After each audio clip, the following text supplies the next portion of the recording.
উপমহাদেশের আধ্যাত্মিক সাধনার প্রাণকেন্দ্র মাইজভান্ডার দরবার শরীফের অন্যতম ইমাম সাইকুল ইসলাম হজরতুল আল্লামা শাহ সফি সৈয়দ মঈনুদ্দিন আহমেদ আল হাসানি ওয়াল হুসাইনি আল মাইজভান্ডারির 14তম পবিত্র উরস শরীফে লাখো মানুষের ঢল নেমেছে। 4 দিনব্যাপী কর্মসূচির তৃতীয় দিবসে সোমবার আঞ্জুমানে রহমানিয়া মঈনিয়া মাইজভান্ডারিয়া আয়োজিত মাহফিলে সভাপতিত্ব করেন বাংলাদেশ সুপ্রিম পার্টি বিএসপির চেয়ারম্যান সাজ্জাদান সিনে দরবারে গৌসুল আজম মাইজভান্ডারি হজরত শাহ সফি ডক্টর সৈয়দ সাইফুদ্দিন আহমেদ আল হাসানি ওয়াল হুসাইনি আল মাইজভান্ডারি।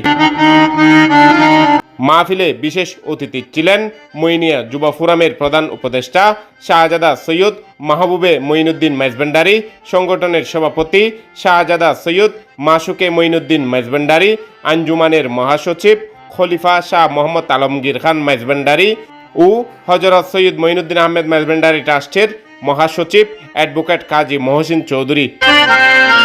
আলোচনায় অংশ নেন মুফতি খাজা বাকিবুল্লাহ আল আজাহারি, মৌলানা রুহুল আমিন ভূঁইয়া চাঁদপুরি, মোহাম্মদ আসলাম হুসাইন, মোহাম্মদ ইব্রাহিম মিয়া, মোহাম্মদ আব্দুল কুদ্দুস, কাজী মোহাম্মদ শহীদুল্লাহ, অধ্যক্ষ গোলাম মোহাম্মদ খান সিরাজি, মৌলানা শেখ সাদি আবদুল্লাহ সাদকফুরি, অধ্যক্ষ মৌলানা বাকের আনসারি, মৌলানা মোহাম্মদ ইসমাইল সিরাজি, হাফেজ মৌলানা মোহাম্মদ মাকসুদুর রহমান, হাফেজ মৌলানা মোহাম্মদ নাজার হুসাইন, হাফেজ মৌলানা মোহাম্মদ কেরামত আলী, মৌলানা আব্দুল সত্তার সিদ্দিকী, মৌলানা খাজা বাহাউদ্দিন সহ দেশবর্ণ ইসলামী চিন্তাবিদগণ।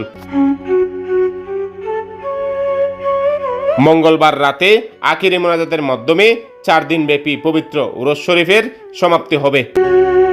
আহমেদ এরশাদ কুকন, দৃষ্টিতে বাংলাদেশ।